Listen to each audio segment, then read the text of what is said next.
अस्मि विमला। अहं सप्तमीकक्षायां पठामि। अहम् अद्य पञ्चतन्त्रस्य एकां कथां श्रावयामि। वायसस्य चातुर्यं। पात्राणि: काकः, शृगालः, कृषकपत्नी। आसीत् कस्मिंश्चित् वने एकः काकः। सः काकः अतीव बुद्धिमान् आसीत्। एकदा सः उक्षितः भोजनम् अन्वेषयन् विचरति स्म।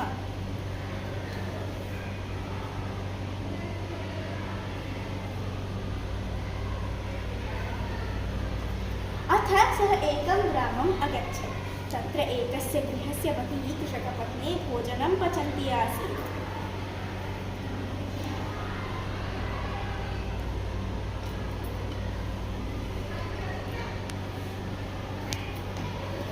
सा अन्नं स्थालिकायां स्थापितवती।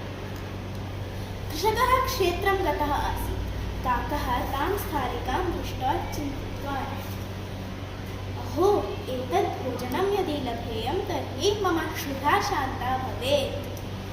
परन्तु स्थालिका दूरे आसीत्। कृषकपत्नी च तत्रैव उपविष्टा आसीत्। सः चिन्तितवान्, कथम् एतत् भोजनं प्राप्नोमि? तदा तत्र शृगालः आगतः। काकः अवदत्, हे मित्र, पश्य, तत्र भोजनम् अस्ति, किन्तु कथं तत् प्राप्नुमः?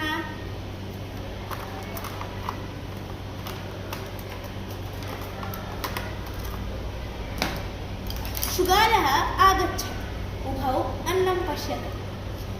शृगालः अवदत्, हे मूर्ख, एतत् सर्वं त्वं गृहस्य पार्श्वे गत्वा उच्चैः शब्दं कुरु।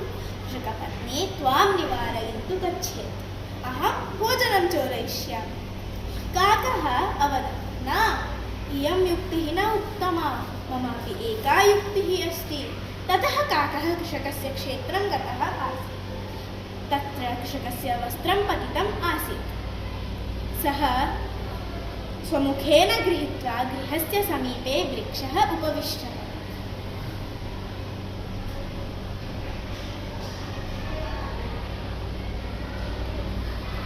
कृषकपत्नी तां दृष्ट्वा चिन्तितवती, अहो, एषः काकः मम पतेः वस्त्रं चोरयति। सा काकम् अनुसृत्य धावितवती।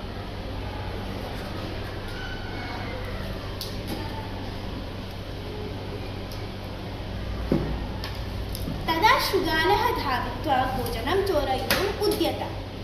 काकः शृगालं दृष्ट्वा चिन्तितवान्, एषः मां वञ्चयति। सः शीघ्रं वस्त्रं त्यक्त्वा शृगालस्य पृष्ठे पतितः। क्रुद्धः काकः शृगालस्य पुच्छं तीक्ष्णखैः अताडयत्।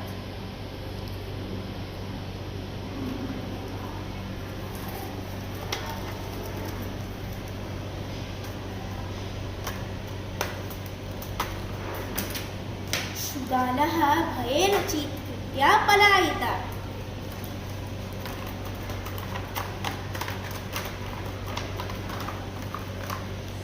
कृषकपत्नी सर्वं दृष्ट्वा हसिता।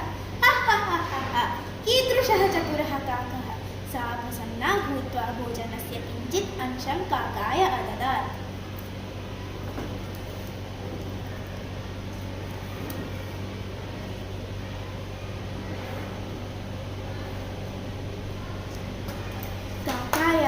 सन्तुष्टः भूत्वा भोजनं खादित्वा वृक्षे उपविष्टः। नीतिः: बुद्धिमान् जनः अपि कठिनपरिस्थितौ उपायं विन्दति। मित्रधर्मः च सदा पालनीयः। धन्यवादः।